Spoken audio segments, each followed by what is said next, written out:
Hi everyone, welcome to infinite SML. My name is Rajan and आज के video में हम लोग देखने वाले हैं आईबीपीएस पीओ मेंस 2023 एग्जाम के लिए रीजनिंग सेक्शन में कोडिंग डिकोडिंग में सिंबल कोडिंग वाले टाइप ऑफ जो क्वेश्चन आजकल बहुत ही ज़्यादा पॉपुलर हो रहे हैं उसको कैसे अप्रोच करना है। जैसे कि एग्जाम में आता है तो सबसे पहले आप लोग कर पाए। देखो, जनरली जो हमारा कोडिंग डिकोडिंग होता है उसमें आप देखोगे कि पहला आपका कोड सिंबल हो सकता है, नंबर भी दे देते हैं, अल्फाबेट भी दे देते हैं। नो डाउट वो भी आपका टिपिकल होता है, बट ठीक है, उसको आप जल्दी थोड़ा निकाल पाते हो। लेकिन यहाँ पे जब तीनों सिंबल आ जाते हैं या दो सिंबल आपको दे देते हैं लॉजिक में, तो आइडेंटिफाई करना कि कौन सा सिंबल क्या लॉजिक आपका है, ये थोड़ा डिफिकल्ट हो जाता है। तो उसके लिए कुछ प्री रिक्विजिट है, वो हम लोग इस वीडियो में देखेंगे, जिससे कि नेक्स्ट टाइम अगर आए तो आप लोगों को कोई प्रॉब्लम ना हो। ठीक है, सो वीडियो स्टार्टिंग से एंड तक देखिएगा और चैनल पर नए हैं तो मेक श्योर टू सब्सक्राइब और बेल आइकन को प्रेस कर लीजिएगा, जिससे कि नेक्स्ट जो वीडियो आएंगी उसकी नोटिफिकेशन आप तक आती रहे। चलते हैं टीचिंग वाले स्लाइड पे। सो क्वेश्चन पे लेके चलता हूँ।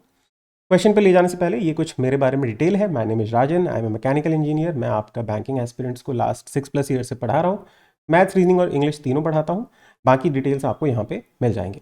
And if you guys are interested in our paid batches, then IBPS PO mains के लिए और SBI PO मेंस के लिए हमारा एक स्पेसिफिकली मेंस बैच है। That batch name is Optimus prime. आप इनफाइनाइट एसएमएल ऐप पे जाएंगे तो आपको ये मिल जाएगा। The price of this batch is 699। सो अगर आप अफोर्ड कर सकते हैं तो ये आप एनरोल कर सकते हैं। तो दिस इज योर क्वेश्चन, ये हम लोग करेंगे। ये आपका आज कोडिंग डिकोडिंग मैंने लिया है, बट और अदर टॉपिक जो है रीजनिंग मिसलेनियस के, जैसे इनपुट आउटपुट हो गया, इंपॉर्टेंट इनइक्वालिटीज हो गई, वो भी आपकी जल्दी ही चैनल पे अपलोड होंगी। तो आप लोग नोटिफिकेशन ऑन कर लीजिएगा, जिससे कि वीडियो आपको पता चल जाए कि अपलोड हो गया है। Now let us look at this question and what are the prerequisite, वो भी समझते हैं। तो डायरेक्शन केयरफुली पढ़ना है, ठीक है। एक कोड लैंग्वेज है जहाँ पे कुछ वर्ड्स दिए गए हैं, उसको कोड किया गया है। And if you look at the codes, तो उसमें सारे के सारे सिंबल है, ठीक है। तो जब भी कोडिंग वाले आएंगे, जब नंबर वाले होते हैं तो हम लोग नंबर को चेक कर लेते हैं, कई बार लेटर को देख लेते हैं, तो वो थोड़ा आसान हो जाता है। यहाँ पे थोड़ा प्रॉब्लमेटिक क्यों है? क्योंकि आपको पता नहीं चलेगा कि पहला जैसे ये हैश है, ये किसका कोड है, राइट। उसके लिए कुछ स्टेप्स हैं जो मैं आपको बोलूँगा, प्री रिक्विजिट है। और अगर मैं दोस्तों मेरी फोटो के सामने मैं लिख दूं तो उसके लिए सॉरी, आप लोग मेरी जो मैं बोलूँगा ना, डिक्टेट कर रहा हूँ, उस पर भी ध्यान दे दीजिएगा। मैं चलो यहाँ पे मैं सर्कल बना लेता हूँ कि यहाँ मैं नहीं लिखूंगा। अच्छा, what are the prerequisite? देखो, सबसे पहले इसमें क्या करना है ना, कि हम क्या करेंगे, काउंट करेंगे नंबर ऑफ सिंबल्स, कोई भी एक पोजीशन का, ठीक है। नंबर ऑफ सिंबल्स को काउंट कर लो कि कितने आपके सिंबल्स यूज हुए हैं इन अ पर्टिकुलर पोजीशन। अगर वो आपका उसके बेसिस पे आपका लॉजिक बनता है और हर बार वैसा ही आपका यूज होगा, तो मैं दूसरे पेन से बताता हूँ। जैसे मान लो कि केस ए लेते हैं, अगर नंबर ऑफ सिंबल्स आपके दो यूज हो रहे हैं, जैसे अगर मान लो कि हैश या स्टार, यही दो आपके यूज हो रहे हैं, तो what are the different possible cases जो इसकी वजह से आ सकते हैं। एक आपका हो सकता है कि नंबर ऑफ लेटर्स, ठीक है, यही दो आपके बनेंगे। नंबर ऑफ लेटर्स अगर आपका इवन हो जाए या ऑड हो जाए, क्योंकि तभी आपके पास दो सिंबल पॉसिबल है। या फिर यस, आपने सही सोचा, क्या एक ववेल और एक आपका कॉन्सोनेंट हो जाए, या तो स्टार्टिंग लेटर आपका कॉन्सोनेंट हो जाए या एंड लेटर आपका कॉन्सोनेंट हो जाए, ववेल हो जाए, इस तरह से। तो ववेल के बेसिस पे आपके पास, ववेल कॉन्सोनेंट के बेसिस पे दो सिंबल आ सकते हैं, या फिर नंबर ऑफ लेटर के बेसिस पे आपके पास इवन ऑड आ सकता है। तो अगर आपके पास दो सिंबल है तो ये करना है। Now if the number of letters या सिंबल्स जो भी आपको यूज किया गया है, अगर वो 5 है, ठीक है, तो पॉसिबल केस क्या है कि ववेल्स के बेसिस पे होगा, क्योंकि 5 ववेल भी है आपके पास, तो उसके बेसिस पे हो सकता है। बट क्या ये हमेशा होगा? नो, ठीक है, बट ज्यादातर चांसेस है कि ये आपका हो जाए, तो इसको आपको ध्यान रखना है। एल्स उसके बाद आपका क्या करना है, और हमेशा जब आप ट्राई करो ना सॉल्व करने का, तो देखना कि जब नंबर ऑफ सिंबल्स आपके पास कम है, उनको पहले अटैक करना है, क्योंकि वो कम है तो आपको जल्दी जल्दी पता चल जाएगा। नंबर ऑफ सिंबल्स बहुत ज्यादा होंगे, उसको अगर आप पहले अटैक करोगे तो प्रॉब्लमेटिक होगा, क्योंकि number of possibilities will be more. जहां पे कम पॉसिबिलिटी है वहां पे जल्दी क्लिक हो जाता है। ऑलराइट, सो दो हमने देखा, 5 का देखा। ऐसे ही अगर मान लीजिए आपका 7 आ जाता है, 7 आपके सिंबल्स आ जाते हैं, तो उस केस में क्या होगा, या तो फर्स्ट लेटर के बेसिस पे हो सकता है, लास्ट लेटर के बेसिस पे हो सकता है। इन दैट केस दो logics will be more important. लेकिन जब आपके पास नंबर ऑफ सिंबल्स बहुत कम हो, तो number of letters, consonant, even, ये आपका स्टार्टिंग पॉइंट रहेगा। ऐसे ही जब आपके पास इन जनरल भी आपके कोडिंग डिकोडिंग आते हैं, जहाँ पे सिंबल कोडिंग नहीं है, मान लो लेटर है, नंबर है और आपका सिंबल है एक, तो उसमें भी आपको क्या बोला जाता है, there are certain prerequisite, कि हम स्टार्टिंग में क्या करते हैं, we take a bird eye view. हम ऊपर ऊपर से देखने की कोशिश करते हैं कि क्या ऐसी चीज है जो बार बार आपको, मुझे सबसे ज्यादा कॉमन दिखती है। It can be with respect to number, कि नंबर आपको कहीं पे स्क्वायर देखने को मिल जाए, या 3 का मल्टीपल देखने को मिल जाए, या 4 का मल्टीपल, हर जगह नंबर देखने को मिल रहा है। तो वो जैसे ही पता चला, तो उससे क्या होगा ना, क्योंकि हमारा गोल क्या है at the end of the day, कि मुझे ये पता चल जाए कि ये कोड जो है ना, ये कौन से वर्ड का है इसमें से। क्योंकि एक बार वर्ड अगर फिक्स हो गया ना, तो उसके बाद मैं बाकी चीजें आराम से बता सकता हूं, बट वर्ड फिक्स करना बहुत इंपॉर्टेंट होता है। इसीलिए स्टार्टिंग पॉइंट खोजना होता है। तो स्टार्टिंग पॉइंट कैसे हो जाएगा, तो एक बार बर्ड आई व्यू ले लेंगे। सबसे पहले ये देखने की कोशिश करेंगे जब आपके पास ये सिंबल वाले नहीं आते, दूसरे वाले आते हैं, कि ऐसी क्या चीज़ है जो बार बार मुझे दिखती है कि यार ये तो हो ही रहा है। ठीक है, ये चीज़ आपको, जैसे कोड में आपको देखा कि कोई सिंबल बार बार रिपीट हो रहा है, तो आपने उसको अटैक किया पहले कि ये कोड किसका हो सकता है, ये सिंबल किसके लिए यूज़ किया गया, क्या लॉजिक हो सकता है, उससे आपने ढूंढा, कोई एक वर्ड फिक्स हो गया, उसके बाद बाकी चीज़ें आपकी निकल के आ जाएंगी। तो ये स्टार्टिंग पॉइंट डेवलप करना बहुत इंपॉर्टेंट है। इस वाले के लिए ये आपका स्टार्टिंग पॉइंट है। आई होप आपको ये चीज़ समझ आई होगी। Now let us look at the question को हम लोग सॉल्व करते हैं। देखिए, तो आपके पास कोड है, मैंने बोला कि हम लोग सबसे पहले कोड को काउंट कर लेते हैं। तो आ जाओ, कोड को अगर काउंट करें, देखो सिंबल्स को काउंट कर रहे हैं। अगर हम पहले पोजीशन पे चलते हैं, पहले पोजीशन पे हैश यूज हो रहा है, यहाँ तो क्वेश्चन मार्क है, इसका तो निकालना ही है। ये एम्परसेंट है, अगेन हैश है, ampersand ampersand hash, ampersand ampersand hash. Okay, तो यहाँ दो ही हो रहा है, मतलब फर्स्ट सिंबल जो है आपका, फर्स्ट सिंबल में दो ही कोड है, एक तो हैश है और एक एम्परसेंट है। ठीक है, तो what are the different possibilities, कि या तो ववेल हो सकता है या ऑड इवन हो सकता है। आ जाओ देखते हैं। तो देखो, एक ववेल, एक ववेल, एक और ववेल, तीन ववेल है, एक कॉन्सोनेंट है, मतलब तीन आपको सेम कोड देखने को मिलेंगे, एक डिफरेंट देखने को मिलेगा। तो इसमें तो थोड़ा प्रॉब्लम है क्योंकि क्वेश्चन मार्क दिया हुआ है, बट ठीक है, चलो देख लेते हैं। हैश हैश और ये एम्परसेंट, तो क्या पॉसिबल हो सकता है कि ववेल का हैश हो जाए। आ जाओ देख लो, यहाँ पे कॉन्सोनेंट है, कॉन्सोनेंट है, कॉन्सोनेंट है, एक ववेल है, तो मतलब एक हैश देखने को मिलेगा, मिल गया। अच्छा, यहाँ पे आ जाओ, एक और नहीं है, तो इसमें भी आपको एक हैश देखने को मिलेगा, कंफर्म है। यहाँ पे तो है ही नहीं, तो यहाँ पे देखने को नहीं मिलेगा। यहाँ पे सारे के सारे क्या होंगे, एम्परसेंट। तो क्या मुझे ये क्लियर हो गया कि फर्स्ट सिंबल जो है आपके कोड में, वो क्या चीज़ के लिए यूज हुआ है, वो आपका ववेल के लिए आप क्या यूज कर रहे हो, हैश यूज कर रहे हो। और कॉन्सोनेंट अगर हो जाता है आपके पास, तो उसके लिए एम्परसेंट यूज कर रहे हो। और ये क्या है, स्टार्टिंग लेटर, स्टार्टिंग लेटर के ऊपर अगर स्टार्टिंग लेटर आपका ववेल है, then we will have a hash, else we will have a आपका एम्परसेंट, राइट। क्योंकि देखो, क्वेश्चन सॉल्व करना नहीं, ये छोटी छोटी चीजें हैं, क्योंकि आपको खुद से भी तो डेवलप करना है ना, खुद से क्वेश्चन आएगा एग्जाम में, मैं जो बता दूं वो नहीं आएगा। तो स्टार्टिंग में सोचना कैसे, वो बहुत इंपॉर्टेंट है। ऑलराइट, अच्छा, तो ये हो गया पहले सिंबल का। नाउ क्या इससे मैं कोई एक वर्ड को फिक्स कर सकता हूं कि इस सिंबल का ये होगा, नो। हाँ, मैक्सिमम यहां पे मैं बता सकता हूं कि इक्वल का कोड जो होगा वो क्या होगा, ये हो जाएगा, राइट। ये मैं कह सकता हूं कि इक्वल का कोड जो है ना, ये तो कंफर्म कह सकते हैं ना कि ये क्या होगा, ववेल के लिए, क्योंकि आपने हैश यूज किया है। तो हैश इक्वल के लिए हैश, ये आपका इंफिनिटी सिंबल और परसेंटेज। ऑलराइट, कैमरा अच्छे से नहीं दिख रहा, रुको, ठीक है। ऑलराइट, यहां तक आ गया हमारे पास। अब ऐसे ही और कहीं पे था क्या, यहां पे देखो एक ही आपका लाइक ववेल था, तो इसका भी कंफर्म कर सकते हैं कि ये आपका ऑल जो है, ऑल के लिए भी आपने क्या यूज किया है, ये और ये। ठीक है, तो एक चीज़ तो मुझे ये कॉमन दिखी, दूसरी चीज़ मुझे ये भी दिख रहा है कि इन दोनों में कुछ और हो सकता है कॉमन।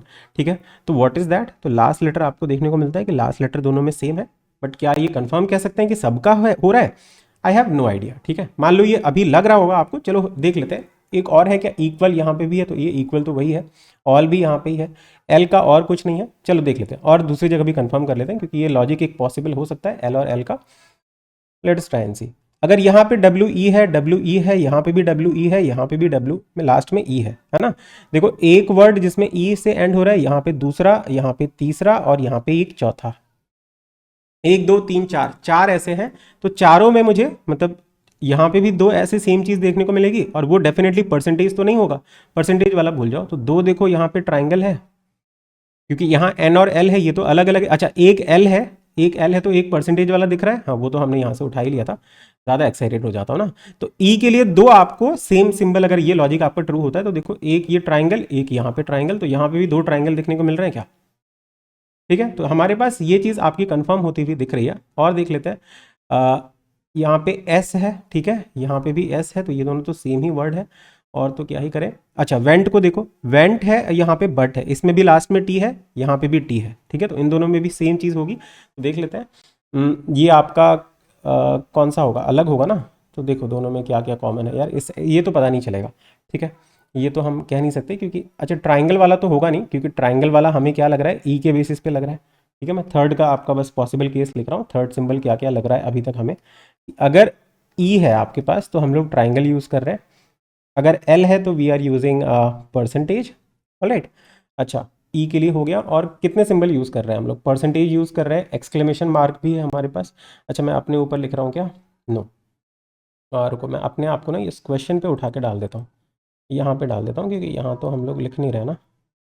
अरे चलो भाई, क्या हो गया, यहाँ रख देता हूँ अपने आप को, ठीक है, बाद में हम लोग देख लेंगे। जैसे कि मैं यहाँ लिखूँ तो आपको प्रॉब्लम ना हो। एक एक्सक्लेमेशन मार्क है, then dollar is also there, ठीक है। और क्या है भाई, स्टार भी है, ठीक है। तो 5 है, तो ये यहाँ पे तो यही लग रहा है आपका ववेल वाला नहीं, नो डाउट 5 है, ववेल वाला भी सोच सकते थे, बट ये आपका ज़्यादा प्रेवलेंट लगता है, तो इसको हम लोग यूज़ कर लेते हैं।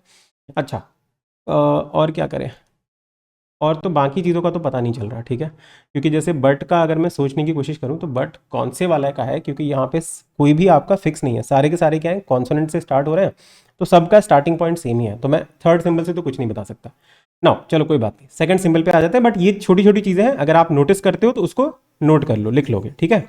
आ जाओ, सेकंड वाले को काउंट करते हैं कि सेकंड में कितने सिंबल है।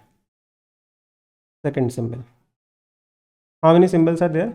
तो एक तो इन्फिनिटी है, ठीक है, इन्फिनिटी है आपके पास, यहाँ भी इन्फिनिटी है, ओम है आपके पास, देन पाई है, इसको पाई नहीं प्रोडक्ट बोलते हैं, प्रोडक्ट का सिंबल है, बट चलो ठीक है।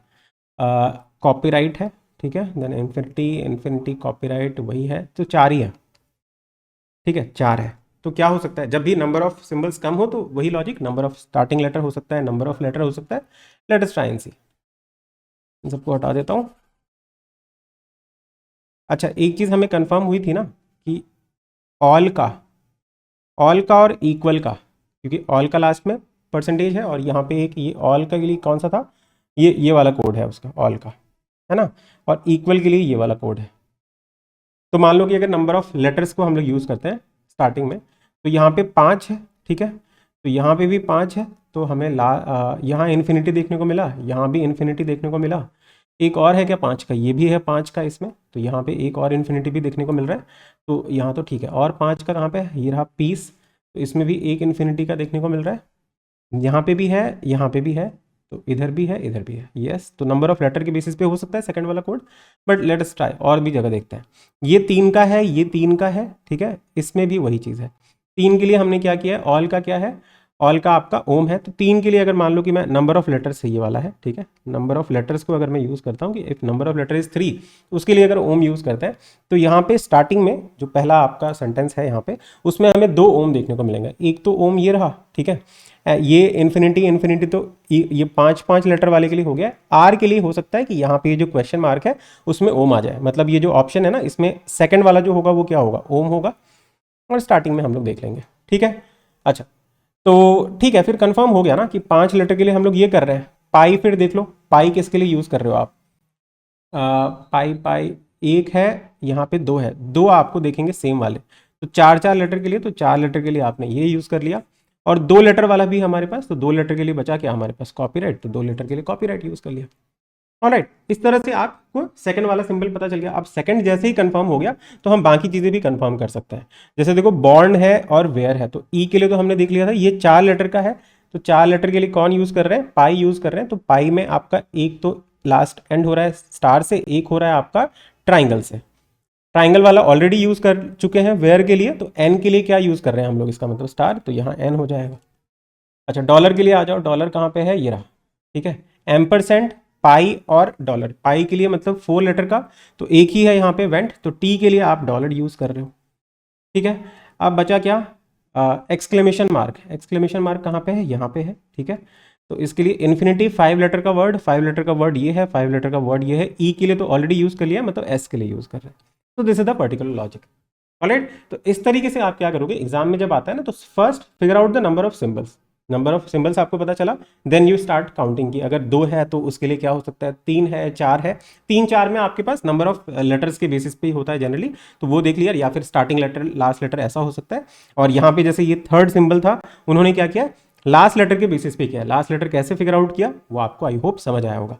सो वी हैव दिस क्वेश्चन, इसको देख लेते हैं कि क्वेश्चन का आंसर क्या होगा। रुको मैं एक बार अपने आप को हटा लेता हूँ यहाँ से, यहाँ पे रख दूँ क्या, चलो यहाँ रख देते हैं, एंड नाउ लेट अस सी कि what will be the answer. यहाँ पे क्वेश्चन मार्क है, तो ये ई से एंड हो रहा है, ई से एंड अगर होता है तो ट्राइंगल वाला है, ट्राइंगल वाला तो हमारे पास नहीं है, तो इसका मतलब लास्ट में ट्राइंगल होगा, और ए और ऑल में से कोई भी हो, दोनों ववेल है, तो ववेल के लिए हैश आ जाएगा, तो हैश ओम और ट्राइंगल, ये नहीं है, ये है, ठीक है, तो ऑप्शन नंबर बी इसका करेक्ट आंसर हो जाएगा। ठीक है, आई होप आपको ये वीडियो अच्छी लगी होगी, जो भी चीज़ें मैंने आपको बताई उसको समझ आया होगा। ट्राई कीजिएगा, अगर आपको कहीं से भी प्रैक्टिस क्वेश्चन मॉक में देखने को मिलता है तो जो मैंने सिखाया उसी चीज़ को इंप्लीमेंट कीजिएगा and try to solve it. ठीक है, और बाकी जो आपकी टाइप ऑफ क्वेश्चन है रीजनिंग मशीन के अंदर, जैसे इनपुट आउटपुट है, इनपुट आउटपुट में भी ना एक आपका आता है बहुत ही इंपॉर्टेंट पार्ट, मतलब जिसमें ऐसे ट्राइंगल वाले आते हैं ना कि ऐसा ऐसा बॉक्स बना होता है, ये नो डाउट आपका इंपॉर्टेंट नहीं है, बट इसमें एक क्वेश्चन मैं आपको बताऊंगा जो बहुत ही ज़्यादा इंपॉर्टेंट है। लॉजिक आपका उतना वो नहीं रहेगा, बट कन्वर्जन के रिस्पेक्ट में क्वेश्चन आ जाता है। इनइक्वालिटी में भी न्यू टाइप ऑफ इनइक्वालिटी क्या क्या आ रही है वो हम जल्दी से जल्दी वीडियो आपका अपलोड करेंगे, तो चैनल पर बने रहिएगा। Thank you so much and bye bye.